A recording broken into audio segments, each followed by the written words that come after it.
Muy buenas noches, mi nombre es Gonzalo Zambrano Millar, soy la persona que se encarga de dictar la cátedra relacionada con organización, análisis e información final respecto a un proceso de tesis. Para efectos de esta presentación, eh, tengo un cierto esquema en que voy a desarrollar y que está pensado metodológicamente para que sea de fácil alcance y desarrollo cuando ustedes lo pongan a disposición de sus alumnos y también para que ustedes lo puedan internalizar de mejor forma. Voy a en algún momento apagar la cámara para que no se confunda con el fondo de la pantalla de la PPT. Así que, por favor, les ruego que tengan comprensión respecto a eso, dado que la pantalla no siempre nos juega las mejores pasadas. Primero que todo, esta es una presentación dedicada a todas aquellas personas investigadores que están interesados en el conocimiento, que están motivados por la curiosidad científica y están motivados por identificar sociedades con bases sólidas en la investigación. O sea, para personas que estamos enfocados en el desarrollo de la ciencia y de la investigación a través de una metodología de carácter científico. ¿Cuáles son los objetivos de la tutoría de tesis en general? Instruir al tutor en la enseñanza de la tesis, proporcionar los conocimientos y metodologías necesarias para el adecuado desarrollo de una tesis. Los objetivos específicos de esta temática en particular van a estar dados por asesorar al tutor en el proceso investigativo, explicar las partes básicas para la conformación de esta tesis e impulsar el conocimiento del investigador. Así que esas serían como las líneas en las que nos moveremos en este desarrollo. Primero que todo, vamos a entonces a alcanzar, me imagino que ya con lo que tienen previo, lo que yo voy a poner arriba como disposición de nuevos conceptos, debiera tener alguna tratativa previa. Así que por lo tanto, me voy a centrar en el uso y validación de los instrumentos. Comencemos desglosando los términos. ¿Qué es la validación? El estudio realizado a algo con el fin de determinar su veracidad, ¿sí? Es la primera aproximación que tenemos nosotros respecto del proceso científico en sí mismo. Y el instrumento es el objeto utilizado en el ámbito investigativo para ejercer esas mediciones, para establecer esas métricas que nosotros queremos alcanzar o queremos identificar en un fenómeno o cosa o sujeto de observación. Ahora, toda línea de investigación inicia en una fase primero cualitativa, la cual corresponde a la creación del instrumento y se le conoce como validez de contenido. ¿Qué quiere decir esto? El contenido es lo que uno estructura dentro del instrumento. La fraseología, la identificación de variables, por ejemplo. Ahora, más adelante se evalúan las propiedades métricas dentro de la frase cuantitativa de la validación del instrumento, ¿ya? ¿Y qué incluye eso? La confiabilidad, el constructo, el criterio, la estabilidad y el rendimiento.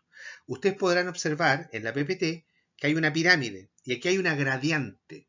El contenido es el sustrato, la confiabilidad, el constructo de criterio, la estabilidad y el rendimiento le van dando corporalidad al uso y validación de los instrumentos.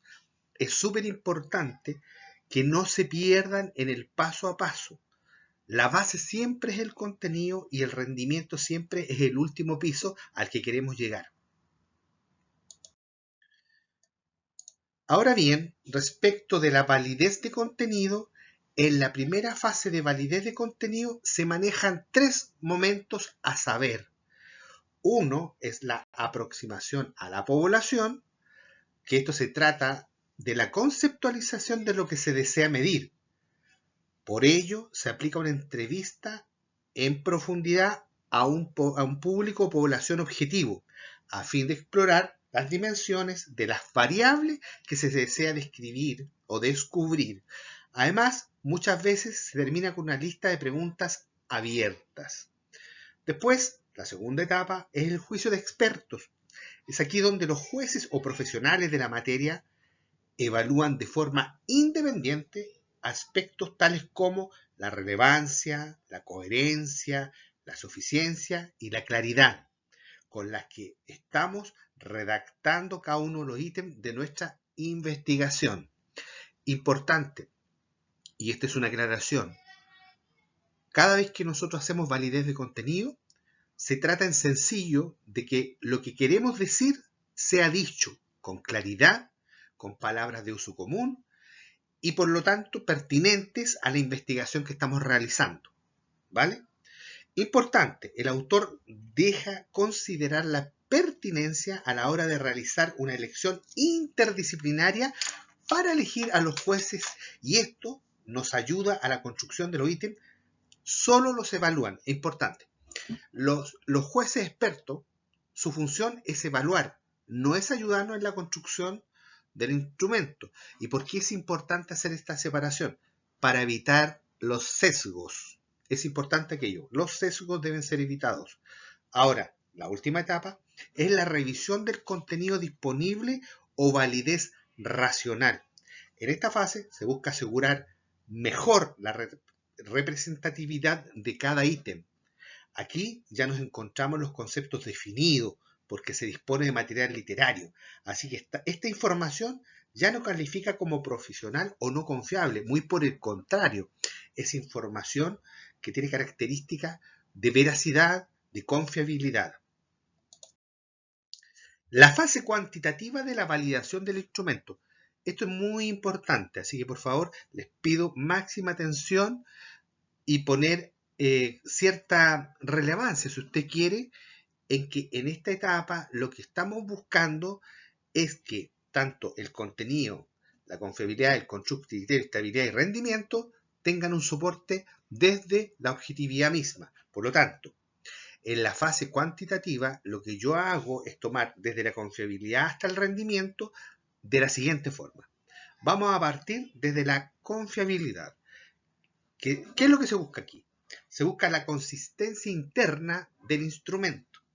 ¿Y qué significa esto? Que implica conocer qué proporción de varianza de los resultados obtenidos en una medición es verdadera y se asume que todo aquello que no es relevante para la medición se constituyen como errores. Me imagino que ustedes ya sabrán que la varianza, ¿cierto?, acepta un margen de error. Y ese margen de error es el que usted delimitará para su investigación. Ahora, tenemos índices para evaluar esto, como por ejemplo el alfa de Cronbach. Si se evalúan escalas y el Cuder, por ejemplo, Richardson, si se evalúan cuestionarios. ¿Ya? Usted ahí tendrá que buscar qué es lo que va a preferir, o escalas o cuestionarios. Yo le estoy dando ahí dos opciones. Ahora, respecto de la validez de constructos o análisis factorial, consiste en establecer grupos de ítems que se definirán como indicadores o KPI. Estos análisis pueden ser de tipo factorial si se plantea descubrir en los datos la estructura, por ejemplo, subyacente o probabilística, y es confirmatorio si se conduce por teorías sustentativas o expectativas, dependiendo de qué usted elegirá. Ahora, la validez de criterio. Esto es súper importante. Es el grado de correlación o concordancia de los resultados de nuestra medición con otros denominados gold standard, o sea, instrumentos para realizar las mejores mediciones. Y los resultados obtenidos deben coincidir luego de aplicar ese instrumento. Por lo tanto, nos permite lo que se llama el cotejo. La estabilidad, ¿qué es la estabilidad? Es la capacidad de obtener resultados independientes de las circunstancias accidentales de la medición. Para que los resultados sean estables, deben tomarse varias mediciones. La idea es que usted tenga una medición, dos mediciones, tres mediciones, cuatro mediciones, las que fueren suficientes para estabilizar el dato. En tanto, el dato más inestable, más mediciones deberá hacer usted. El rendimiento, que significa optimizar el instrumento, reducir el error a la hora de emitir juicios de valor. ¿Ok? Súper importante esto. Respecto de la recolección y base de datos, diremos entonces que la recolección de datos toma lugar en la búsqueda de fuentes de información que vayan acorde a nuestra investigación. Entonces, por lo tanto, la recolección comprende un proceso llamado tratamiento de las fuentes de la información. ¿Cuál es el primer paso que debe darse en cualquier investigación? La reunión de un corpus documental suficiente de todas las fuentes de información que vayan a interesar en el tema sobre el que se está investigando. El segundo paso está la crítica de las fuentes, ya que a ser de carácter científico, estas deben partir del juicio dictaminado por el investigador, para así saber si dicha fuente es sincera y va vinculada a la realidad. Lo importante acá es que usted coteje que las fuentes tengan un grado de seriedad a lo menos dentro de un cierto determinado plano o disciplina en la que usted está trabajando. Todos conocemos en nuestras distintas disciplinas cuáles son aquellas fuentes. Entonces, por lo tanto, usted identifíquelas y búsquelas, póngalas a disposición. Ahora, de tercero está el contraste de las fuentes, donde se evalúa su validez y se ve si concuerdan o discrepan entre ellas. Muchas veces sucede que cuando nosotros levantamos datos o vamos a ciertas fuentes, debe considerar usted lo siguiente, que hay fuentes, sobre todo cuando se trata de teorizar, donde hay autores que tienen una posición B respecto de una A y una A de respecto de un B.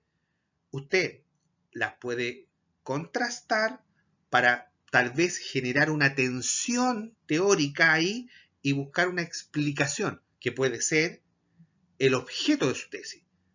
Pero cuando no es ese el objeto de la tesis y lo que está buscando usted es un corpus teórico que dé cuenta de un fenómeno en particular, usted tiene que tener la preocupación de que se produzca una concordancia y no una discrepancia. ¿Ya? Ahora, respecto a un tema súper importante, el respeto por la fuente es el paso número 4 y con este, ¿qué se busca? Tener un trato respetuoso, no falsearlas, por supuesto, ni hacerlas parecer que dicen lo que el investigador solicita. O sea, en el fondo es tomar estos corpus documentales y teóricos y darles interpretaciones engañosas o forzar el dato para que nos dé una explicación o dé la respuesta que nosotros buscamos intencionalmente. ¿Ya? Como último paso encontramos la citación de las fuentes, que a nivel investigativo es bastante riguroso. De hecho, hoy día trabajamos con la norma APA, entonces por lo tanto uno no puede citar de cualquier forma, debe regirse y normarse por aquello. Si la aportación original es insuficiente o irrelevante, no hay originalidad, sino de frentón, plagio. Evite caer en estas malas prácticas. No le hacen bien a la investigación científica. Instrumentos de recolección de datos. Está la encuesta, la entrevista, la observación y la documentación. No voy a entrar a profundizar mayormente, pero sí voy a señalar algunas cosas. La encuesta son una serie de preguntas que van dirigidas a una población con el fin de obtener su perspectiva u opiniones referente a algún fenómeno o situación en particular. La entrevista es un instrumento de recolección donde el factor principal es la comunicación. Aquí están las habilidades del investigador para indagar sobre las expectativas de las personas, las características, sus pensamientos, sus observaciones, sus preferencias. Ahora, se caracteriza principalmente por este feedback que se debe generar entre quien entrevista y el entrevistado, manteniendo ciertos criterios como son la objetividad y la distancia relacional para evitar, por ejemplo, los efectos de sesgo de halo. Ahora, la observación consiste en medir lo que se observa por medio del método científico y por ende se necesitan instrumentos de medición para hacer posible su realización. Documentación. Antes que se me olvide, la observación, dado que usa instrumentos de medición, algo importante a considerar en esta medición con instrumentos es la calibración de los instrumentos. Siempre preocúpese de que tengan un registro de calibración que no exceda los 6 meses, dado que los instrumentos por sí mismos tienden a sufrir descalibraciones por el uso en general. Ahora, documentación. Búsqueda de información en textos, revistas, documentos, páginas web que vayan acorde a la investigación. Aquí hagamos un pequeño pare. cuando usted busca información en textos, revistas, documentos y sobre todo en páginas web, eh, procure a lo menos que sean de primera mano, de primera fuente y que sean o que tengan cierto grado de seriedad, dado que estamos viviendo tiempos donde en la web se puede encontrar de todo e inclusive mentiras, las famosas fake news. Hay que tener mucho cuidado al seleccionar la información que usted va a levantar, relevar o que va a poner a disposición de la investigación. Sobre los instrumentos de recolección de datos, bueno, en general, debido a la amplia variedad de sitios web, como lo acabo de mencionar, donde se pueden encontrar información, se han ideado algunos mecanismos de búsqueda para hacer de esta búsqueda algo más objetiva, como son, por ejemplo, los operadores booleanos, que nos permiten con palabras claves acercarnos aún más a la información que es de nuestro interés. Ahora, es importante destacar que esta no es una herramienta que usen todos debido al no conocerla. Entonces se puede decir que esta forma de búsqueda depende del usuario. Efectivamente, donde el usuario tiene más cercanía con la tecnología, o es nativo digital de frentón, tendrá mayor facilidad, evidentemente, para encontrar esto. Y ahí usted puede encontrar desde Academia, RiffSeek, Google Académico, Science, Research, Teseo, Redalic, Microsoft, Academy Research y otras tantos. Lo importante es que si usted se fija cómo buscar en ellas, la explicación está en la tabla, está muy sencillo, entonces usted podrá darse cuenta de que simple y ligeramente debe respetar las condiciones del mismo buscador y el buscador se encargará de buscar el material, ya sea en la web, en el material académico, como por ejemplo tesis, revistas, trabajos, entre otros. Entonces, por lo tanto, esta es una muy buena herramienta. Yo le sugiero revisarlas una a una. Existen tutoriales para poder abordarlas de mejor forma, pero siempre es mejor tomar un curso que nos pueda guiar en esta ruta. Ahora, análisis metodológico de la investigación. Bueno, voy a partir por lo más básico. La investigación cuantitativa. Entonces, esta está regida en general por el paradigma cuantitativo y sigue un proceso rígido, secuencial, probatorio, y por lo tanto no se puede saltar ninguno de las etapas ni de los periodos de la misma. Se orienta a la comprobación estadístico-numérica. Así que el análisis estadístico basado está basado principalmente en el positivismo, ¿ya? Que busca en el fondo, siempre busca la comprobación, constatación y las relaciones causales de hipótesis. Dicho en sencillo, busca a través de la prueba de hipótesis constatar realidades. Ahora, la investigación cuantitativa tiene la necesidad de medir magnitud de los fenómenos o problemas de investigación. Le interesa obtener un resultado exacto y por lo tanto los instrumentos deben ser establecidos previamente. No se puede dejar nada a la deriva.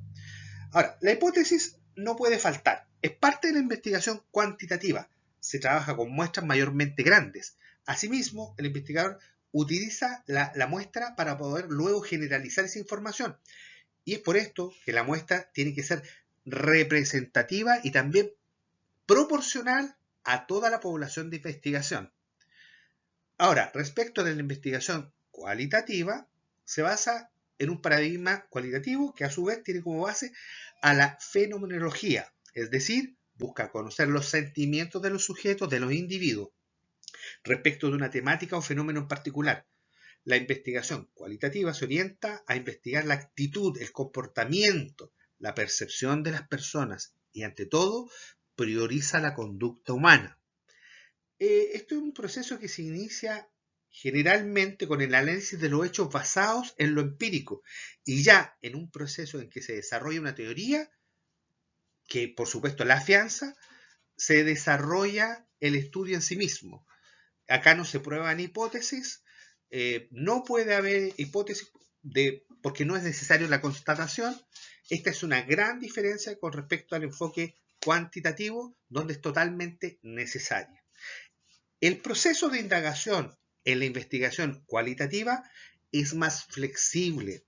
Estas investigaciones se basan más en una lógica y proceso inductivo, lo que significa que comienza de lo particular a lo general. Sus muestras son mayormente pequeñas, son estudios de casos, por ejemplo, y no son de carácter homogéneo. Ahora, características de los análisis. Hay unos presupuestos epistemológicos súper importantes. Uno en el ámbito cuantitativo y el otro en el ámbito cualitativo. Respecto al presupuesto epistemológico para el ámbito cuantitativo, ya lo mencioné antes, es el positivismo, que suele ser muy claro y este no permite ninguna propuesta cuyo contenido no se vincule directa o indirectamente en línea con la comprobación o constatación de los hechos. Y esto mismo implica que se refute los juicios de valor, sin importar lo profundo que sea. Asimismo, el conocimiento es válido si y solo si se basa en la observación sistemática de los hechos sensibles. Por su lado, el ámbito cualitativo, su presupuesto epistemológico es el interaccionismo simbólico, que nos guía hacia el lado de la conducta humana, en la cual solo podemos comprender y explicar con relación al significado que cada persona propone en el enfoque de cómo percibir y accionar respecto de situaciones vividas. Ahora, sobre la aproximación a la realidad y al objeto de estudio, en el ámbito de lo cuantitativo, su medición se logra mediante recolección de información cuantitativa orientada por y a conceptos empíricos medibles, medición, trazabilidad, derivados de los conceptos teóricos con los que se construyen hipótesis conceptuales. Aquí toma lugar la lógica de lo hipotético deductivo, lo cual inicia con una formulación mediante hipótesis, que se derivan en la teoría más puntual, seguida de una serie de variables, recolecciones y procesamiento de datos, lo cual lleva a una interpretación y asimismo su lectura científica. Los datos científicos constituyen una fuerte base para la prueba de las hipótesis y los modelos teóricos formulados por el investigador. Ahora, la aproximación a la realidad y al objeto de estudio desde lo cualitativo se interesa por captar la realidad social a través del tú a tú, de la conversación, de adquirir conocimiento mediante otra persona. También ser absorbidos por personas que están siendo, en este caso, por ejemplo, estudiadas. Aquí tenemos la investigación-acción, por ejemplo. El investigador induce y nos guía al centro del problema estudiado a partir de cómo interpreta cada individuo su realidad. Asimismo, ver cómo se desenvuelven mediante las evaluaciones. Como verán ustedes, tanto lo cuantitativo como lo cualitativo están normados, tienen ciertas reglas, pero perciben tanto la realidad como el objeto de estudio desde métricas y enfoques diferentes, desde una construcción epistemológica diferente, de una construcción teórica y basal diferente. Pero también existe la posibilidad de que existan investigaciones de carácter mixto donde estos enfoques se complementan y se suplementan. Características de los análisis. Punto 1. La objetividad. Y voy a seguir en la lógica de lo cuantitativo y lo cualitativo. La objetividad en la metodología cuantitativa, los factores para hallar objetividad son la medida, la cuantificación de datos. Estas dos orientaciones a establecer promedios a partir del estudio de una gran población, con el fin de poder deducir relaciones de causalidad entre los acontecimientos. En el enfoque cualitativo, la objetividad centra su estudio en la indagación de actitudes, valores, opiniones y experiencias de los sujetos. Los investigadores poseen gran interés en la subjetividad y en la forma de percibir las situaciones por parte de los sujetos de estudio. Otra característica del análisis es la relación sujeto-objeto. Ahora bien, para el enfoque cuantitativo existe una amplia separación entre el sujeto de estudio y la realidad que se observa. Además, los actores son concebidos como objetos que pueden ser manipulados según el estudio. Respecto del enfoque cualitativo, la realidad no es exterior al sujeto, sino que existe en estrecha relación con el sujeto y el objetivo del conocimiento. Se apoya en el análisis sistémico de las relaciones humanas y posee tendencia a examinar al sujeto en su interacción con el entorno. Respecto del proceso metodológico, en el caso de lo cuantitativo, se centra en la predicción, manipulación técnica y el control de los acontecimientos o situaciones mayormente del mundo natural. Esto se conoce como pretensión explicativa. Las variables son concebidas como características susceptibles de medición y tratamiento estadístico. Como ya lo he dicho anteriormente, entonces por lo tanto acá usted lo que tiene que aprender es a manejar paquetes estadísticos que le permitan dar cuenta de esa realidad. Además de que predomina un método hipotético deductivo, como ya lo planteé, donde se focaliza la atención en probar las hipótesis, que es de tipo empírica a partir del doble referente. Y el método científico es aplicado para justificar y respaldar las hipótesis. Respecto del proceso metodológico en lo cualitativo, se utilizan las características las cuales permiten la descripción densa de los procesos y los hechos sociales. El tipo de hipótesis es de sentido.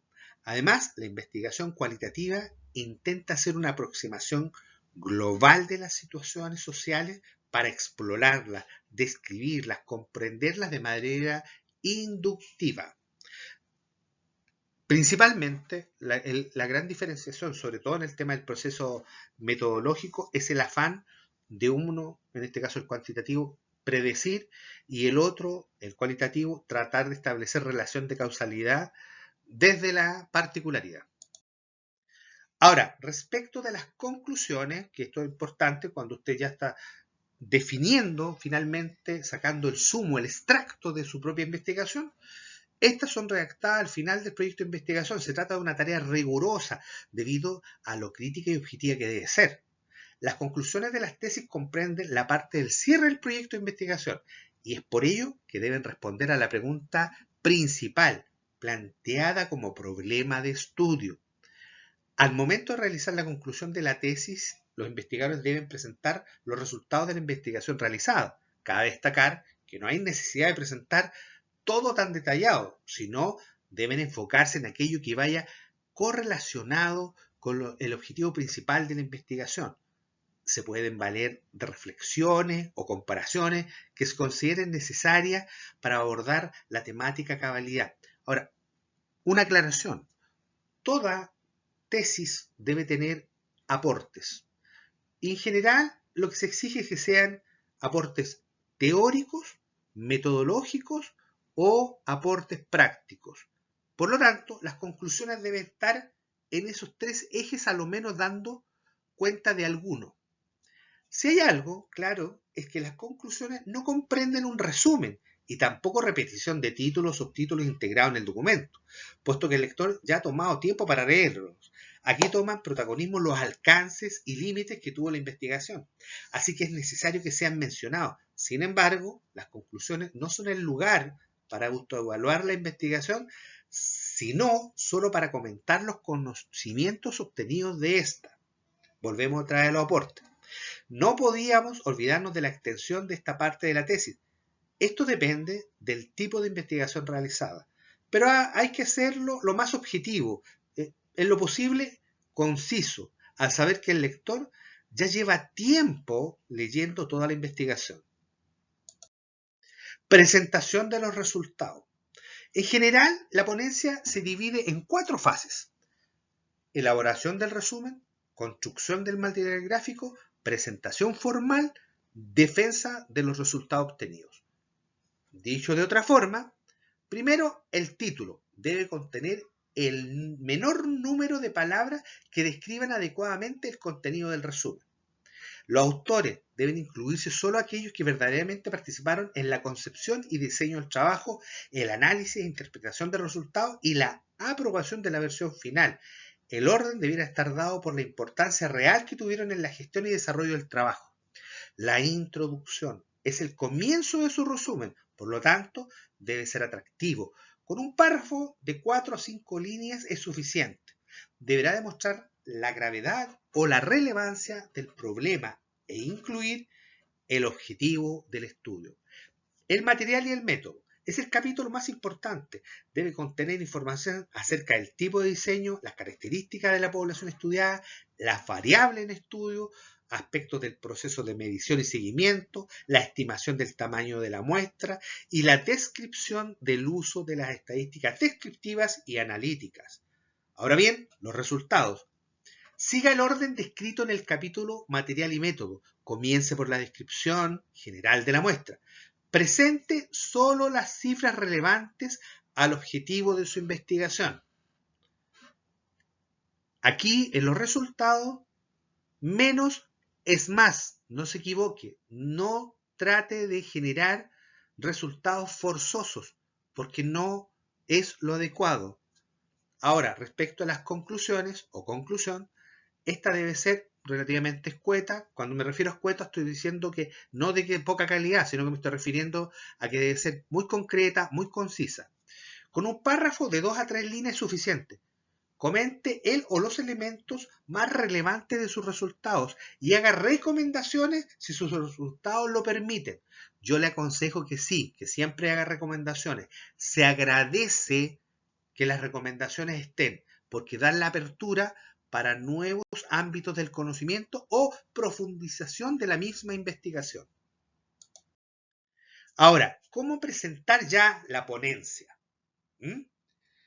Aquí hay ciertos ejes. Está el tiempo, qué se quiere decir, cómo se debe decir, el material didáctico que vamos a presentar, cómo pararse frente a la comisión, ¿cierto? Cómo exponer, qué claves utilizar y finalmente cómo hablar. Esto es la construcción completa de la presentación.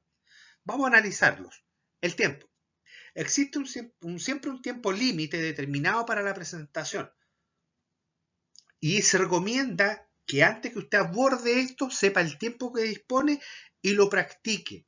Que lo procure realizar una presentación completa en el tiempo estimado. Acote, trate de respetar el tiempo asignado. Ahora, ¿qué se quiere decir?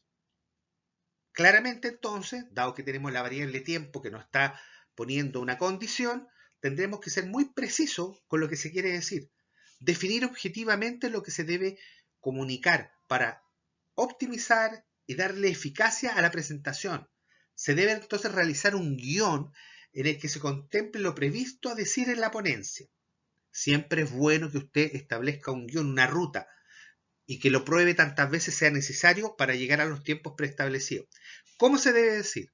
La oralidad con la que se maneje la presentación es un factor muy importante, porque dependiendo de cómo se exprese el investigador, los oyentes recibirán la información. Claro, preciso, conciso, module, ese es el truco, module. Material didáctico. En las ponencias es necesario el uso de material que nos permita facilitar la comunicación y entendimiento de la investigación. Por lo tanto, si usted tiene material didáctico innovador que puede ser un elemento llamativo para la comisión, ocúpelo. ¿Cómo pararse? En forma natural, relajado, sin displicencia, pero sí de una forma natural. No se incline sobre algún objeto, que es un error típico que cometen las personas que se presentan ante una comisión. Prefiera a la izquierda del telón, pues es la forma en que se lee en nuestro idioma. Por ende, la explicación del material audiovisual será más lógica. ¿Cómo exponer? Sea breve y vaya al punto. Evite la lógica de los fenicios, vaya al tiro al punto. Pero no vaya rápido mientras explica una idea. Impacte, seduzca, sea expresivo, marque frases, marque ideas fuerza, marque palabras. Vista en forma apropiada para la ocasión. Recuerde que en este momento es usted el centro de atención de las miradas. ¿Cómo hablar? Haga su voz interesante, demuestre pasión por su producto o servicio. No sea ofensivo ni discuta con la audiencia, hable con claridad, evite el uso de jergas. El discurso ha de ser de pocas pero buenas ideas y diapositivas, que entreguen información precisa y concisa. Trabaje siempre en base a introducción, objetivo, metodología, resultados y conclusión o conclusiones. Guarde siempre alguna carta bajo la manga, en especial para el momento de la discusión con la audiencia. Mire al auditorio en forma constante y cada cierto rato diríjase a algún individuo en particular de la comisión o preste atención en algún elemento en particular. Ahora, ¿cómo defender la ponencia? Esto es cómo defenderla, no cómo presentarla. Escuchar atentamente, escribir cada una de las preguntas que le está haciendo a usted la comisión y contestarlas en el orden en que la comisión le consulta a usted. Ser tolerante con las retroalimentaciones hechas por la comisión es súper importante aquello. Aquí mantener nuestras emociones a buen resguardo. Agradecer a los espectadores, estar dispuesto a entrar en debate, no le tenga miedo al debate, pero con respeto, responder de forma entendible y pausada basándose en argumentos de valor. Agradecer a los espectadores y finalmente invitarlos a debatir en otras ocasiones, aperturando el espacio para que la investigación pueda crecer en este o en otros instantes. Ahora, existen ciertas modalidades que se ocupan también y una de esas es el póster como modo de presentación. Al momento de preparar un póster para presentar la investigación debe tenerse en cuenta los requisitos que la organización a quien se vaya a presentar tiene concebido previamente. Aquí ustedes pueden ver un ejemplo.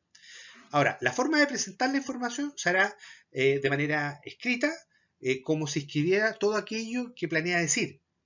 Es por esta razón que el póster requiere una introducción, un objetivo, una metodología, resultados, conclusiones. No se considera aquí la discusión, solo las conclusiones. Para que la lectura sea continua, el investigador debe dar las indicaciones del orden. También debe destacarse los aspectos relevantes en el póster. Sería bueno que el investigador opte por preparar un material escrito para entregar en caso de que lo considere necesario. ¿Cuáles son las ventajas de presentar un póster? La explicación es explícita de experimentos complejos, por ejemplo. Es muy fácil la explicación. Tiene gran variedad de ilustraciones. Ahora bien, ¿cuáles son los errores? Demasiado material escrito de repente complejiza la lectura. Se hace brumoso, por decirlo de alguna forma. Hay una imposibilidad de lectura por el tamaño de la letra, muchas veces es muy pequeño.